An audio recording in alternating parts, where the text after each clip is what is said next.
Assalamualaikum warahmatullahi wabarakatuh. Kami dari kelas 12 MIPA 5 akan mempresentasikan sedikit materi mengenai metabolisme. Sebelumnya kami akan memperkenalkan anggota dari kelompok kami. Perkenalkan, nama saya Siti Nur Aisyah, absen 28. Perkenalkan, nama saya Firani Dwi Bujawati, nomor absen 10. Perkenalkan, nama saya Desi Nur Andini, nomor absen 7. Perkenalkan, nama saya Wahyu Melani Sukma dari absen 31. Perkenalkan, nama saya Siti Khofifah Nur Najifan, absen 30. Dan berikut ini merupakan penjelasan dari kelompok kami. Selamat menyaksikan. Fungsi enzim dalam proses metabolisme. Zat yang terlibat dalam proses metabolisme tersebut yaitu senyawa, protein yang dapat mengkatalisis reaksi-reaksi kimia dalam sel dan jaringan makhluk hidup.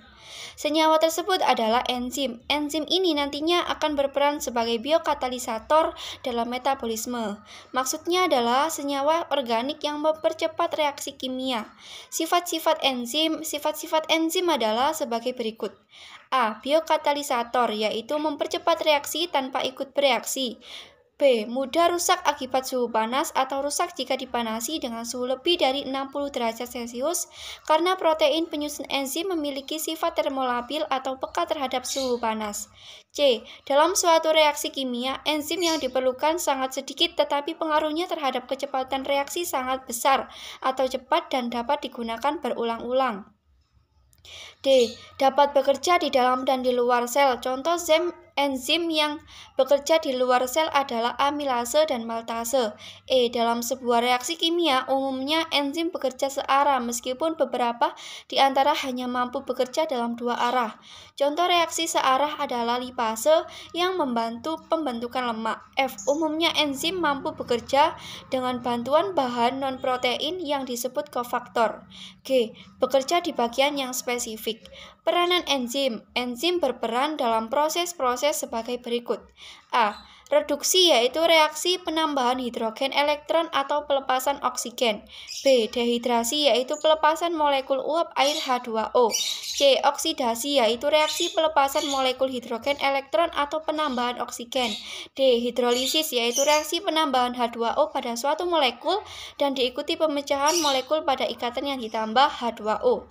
E. Deaminase, yaitu reaksi pelepasan gugus amin NH2. F. Dekarbonisasi, yaitu reaksi pelepasan CO2 dan gugusan karbosil. G. Fosforilasi, yaitu reaksi pelepasan fosfat. H. Transferase, yaitu reaksi pemindahan suatu radikal. Komponen penyusun utama suatu enzim adalah molekul protein yang disebut apoenzim.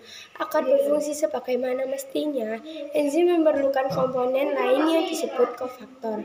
Kofaktor adalah komponen non-protein berupa ion atau molekul. Berdasarkan ikatannya, kofaktor dapat dibagi menjadi 3 kelompok, yaitu sebagai berikut. A. Gugus prostetik.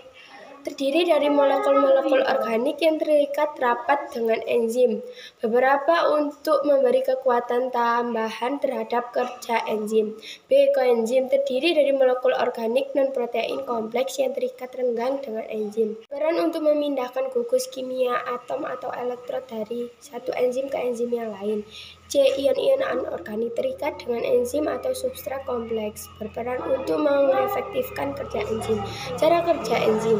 Cara kerja enzim adalah untuk meningkatkan proses reaksi kimia. Cara kerja enzim sangat unik karena hanya mempengaruhi zat tertentu. Misalnya enzim protease hanya bereaksi terhadap protein dan mengubahnya menjadi asam amino, atau enzim amilase yang hanya bereaksi pada zat tepung dan mengubahnya menjadi glukosa.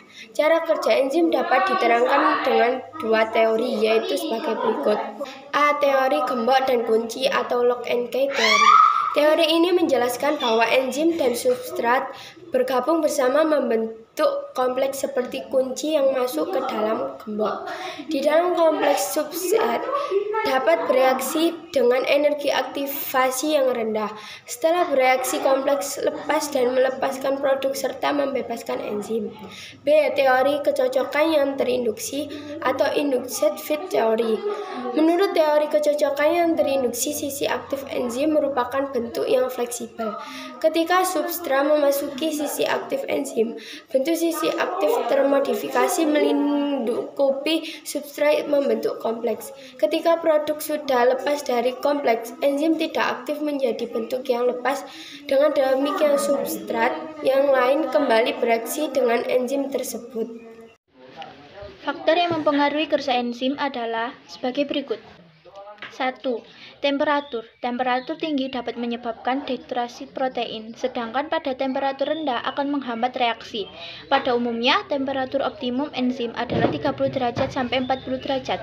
2. Perubahan pH. Perubahan pH sangat berpengaruh pada perubahan asam amino kunci pada sisi aktif enzim sehingga menghalangi sisi aktif bergabung dengan substratnya. pH optimum yang diperlukan enzim berbeda-beda tergantung pada jenis enzimnya. Konsentrasi enzim dan substrat. Semakin banyak enzim, reaksi akan semakin cepat. Sebaliknya, apabila enzim sedikit, maka reaksi yang terjadi juga lambat. 4. Inhibitor enzim. Inhibitor enzim penghambat kerja enzim sehingga kecepatan kerja akan turun. Ada dua macam inhibitor, yaitu 1. Inhibitor kompetitif atau zat penghambat mirip dengan substrat sehingga berkompetisi dengan substrat untuk bergabung ke sisi aktif enzim. 2. Inhibitor kompetitif atau substrat sudah tidak dapat berikatan karena sisi aktif enzim berubah.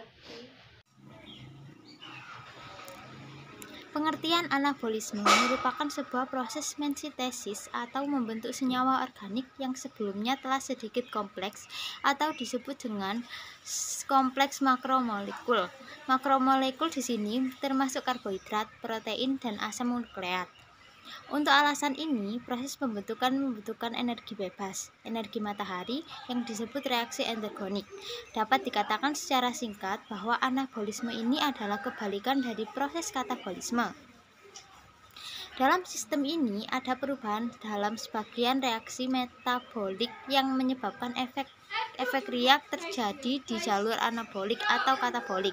Efek kegelisahan adalah metode di mana sel mengkompensasi peningkatan anabolisme molekuler dengan mengurangi atau meningkatkan katabolisme. Tahapan anabolisme terdapat berbagai jenis tahapan dalam anabolis ini. Di antaranya ialah sebagai berikut. Produksi dalam prekursor, misalnya monosakarida, asam amino, dan nukleotida.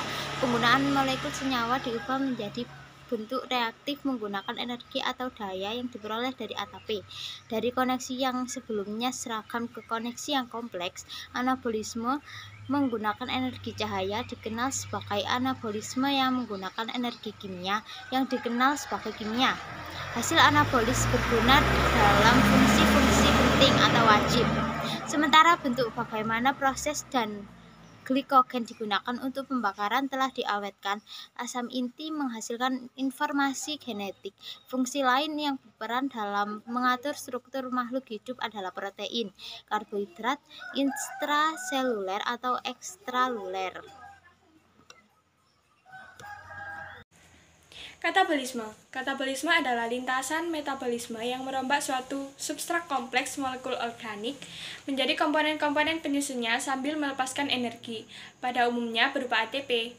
Pada lintasan katabolisme, molekul berukuran besar seperti polisakarida, lipid, asam nukleat, dan protein akan terombak menjadi beberapa molekul yang lebih kecil seperti monosakarida, asam lemak, nukleotida, dan asam amino.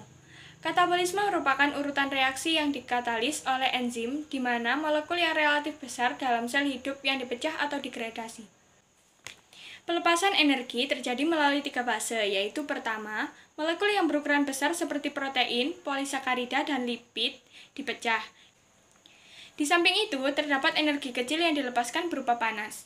Kedua, molekul yang kecil dioksidasi dan membebaskan ATP serta energi panas, dan membentuk salah satu 3 senyawa berikut. Katabolisme merupakan proses ketika tubuh mencerna makanan menjadi molekul-molekul kecil di dalam tubuh untuk digunakan sebagai energi atau penguraian karbohidrat. Molekul-molekul yang besar dan rumit dalam tubuh itu kemudian dipecah menjadi yang lebih kecil dan sederhana. Contoh proses katabolisme sama seperti halnya karbohidrat dari nasi yang masuk ke dalam tubuh. Karbohidrat kemudian diubah menjadi disakarida dan dipecah lagi menjadi monosakarida atau glukosa. Adapun penyebab katabolisme berjalan lambat adalah kurang gerak dan beraktivitas, kurangnya kalori yang diasup oleh tubuh, kurang tidur, stres, dan mengkonsumsi obat-obat tertentu. Sekian presentasi mengenai materi metabolisme dari kelompok kami. Kurang lebihnya mohon maaf. Wassalamualaikum warahmatullahi wabarakatuh. Dadah. Terima kasih.